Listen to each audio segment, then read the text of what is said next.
ရွှေနဘေးဆိုရက်ငကားမလေးပေါ့ငကားမင်းသမီးလေးနဲ့ပပဲမောင်တင်တယ်နဲ့အချောင်းပါတယ်ချစ်ကြိုက်သွားကြတယ်ပေါ့လေအဲ့လိုနဲ့ပဲပပဲမောင်တင်တယ်နဲ့ရွှေနဘေးနဲ့နှစ်ယောက်ကချစ်ကျွမ်းဝင်နဲ့လက်ထပ်လိုက်ကြတာပေါ့နောက်ဆုံးမှာကလေးနှစ်ယောက်ရခဲ့တာပေါ့လေအဲ့ကလေးနှစ်ယောက်ရဲ့နာမည်ကမြောင်မင်းရှင်ဖြူနဲ့တောင်မာကြီးရှင်ညိုဆိုပြီးတော့နာမည်တွင်တာပေါ့လေကလေးနှစ်ယောက်နာမည်ကအဲ့လိုနဲ့တရက်ကြတော့တကောင်းပြည်ဘက်မှာတကောင်းပြည်ရှင်မင်းကြီးကတိုင်ငံလှဲ့လဲမယ်ဆိုပြီးတော့တိုင်ငံလှဲ့လဲလာတာစောမြက်လာဆိုရဲမောင်တင်တယ်နှမကိုတွေ့တာပေါ့ဒီမိန်းကလေးကအရန်လှတာပဲငါတော်ကောက်မယ်ဆိုပြီးတော့ပြောတာပေါ့အဲ့အချိန်မှာဗပဲမောင်တင်တယ်တို့စောမြက်လာတို့မိသားစုကိုအညှိုးသေးထားနေတဲ့မူးမတ်တွေမြို့တော်ဝင်တွေအရာရှိတွေအကုန်လုံးကဘရင်ကိုဝိုင်းပြီးတွေးထိုးကြတာပေါ့လေရှင်မင်းကြီးဒီစောမြက်လာဆိုလို့ရှိရင်ဗပဲမောင်တင်တယ်ရဲ့နှမဖြစ်တယ်အဲ့တော့စောမြက်လာကိုသာတော်ကောက်လိုက်မယ်ဆိုလို့ရှိရင်မောင်တင်တယ်ကိုနီးမျိုးစုံနဲ့အချိုတက်ပြီးတော့တကောင်းပြည်ကိုပြန်ခေါ်လို့ရတယ်ရှင်မင်းကြီးအဲ့ဒါဘရင်ကလည်းတွေးတာပေါ့ဟာဟုတ်တယ်တစ်ချက်ခုံနှစ်ချက်ပြတ်ပဲဆိုပြီးတော့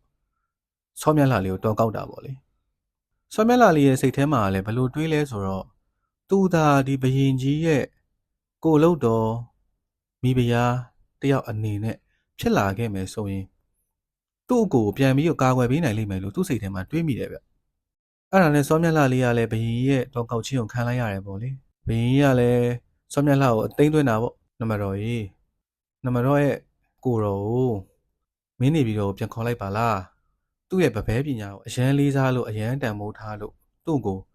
တကောင်းမြို့တော်ဝင်အနေနဲ့ခန့်ထားခြင်းလို့ဆိုပြီးတော့စောမြက်လာကိုသိမ်းသွင်းတာပေါ့လေအဲ့ချိန်မှာစောမြက်လာကလည်းသူ့ကိုဒီလိုမျိုးရာဇဝတ်ဘေးကနေပြေးလွတ်ပြီးတော့မြို့တော်ဝင်နေတယ်လည်းဖြစ်မယ်သူတို့မိသားစုတွေနဲ့လည်းအတူတူပြန်နေနိုင်မယ်ဆိုတဲ့အတွေးနဲ့သူကတော့ဝမ်းသာသွားတာပေါ့တကယ်တော့ဘရင်ကြီးကစောမြက်လာကိုတစ်ဖက်လှည့်နဲ့သူ့ကိုမြို့တော်ရအောင်ခေါ်ခိုင်းလိုက်တာဗျအဲ့လိုနဲ့စောမြက်လာရဲ့သတင်းတွေကိုသူ့ကိုကလည်းကြားတယ်စောမြက်လာကလည်းသူ့ကိုသတင်းပို့တာပေါ့လေအဲ့အချိန်မှာမောင်တင်တယ်ကဟာငါနှမကတော့ဒီလိုမျိုးမင်းကြီးရဲ့ကိုလုတ်တော်မိဖုရားဖြစ်လာခဲ့ပြီဆိုတော့ငါနှမစီကိုတော့ငါလိုက်သွားမှဖြစ်မယ်မင်းကြီးကလည်းငါ့ကိုမြို့တော်ဝင်အနေနဲ့ပြန်ပြီးတော့ခန့်ထားမယ်လို့ပြောတယ်အဲ့လိုနဲ့ပဲဗပဲမောင်တင်တယ်ကတကောင်းဖြီကိုပြန်လာပေါ့လေတကောင်းဖြီကိုပြန်ရောက်တာနဲ့သူကသူ့ရဲ့ဗပဲကိုသွားသူ့ရဲ့တန်မာတဲ့ညာဘက်လက်မောင်းကြီးနဲ့ပေါင်100တူကြီးကိုကိုင်းပြီးတော့ဗပဲပုံမှာဗပဲတွေစထုရတာပေါ့လေသူဗပဲထုတဲ့အတန်ကဘလောက်တောင်ကျယ်လဲဆိုရင်နန်းနေပြည်တော်ထဲမှာရှိတဲ့စောမြက်လာအောင်ကြားရတယ်ဗျအဲ့တော့စောမြက်လာကြားပြီဆိုတဲ့ကဘရင်ကြီးကလည်းကြားပြီလေမူးမတ်တွေကပြောတာပေါ့လေရှင်မင်းကြီးဒါကတော့စောမြက်လာရဲ့အကိုမောင်တင်တယ်ပြန်ရောက်နေပြီနဲ့တူတယ်သူ့နှမကိုအတန်ပေးတာသူပြန်ရောက်နေချောင်းကိုဆိုပြီးတော့ပြောတာပေါ့လေဘရင်ကလည်းမောင်တင်တယ်ကို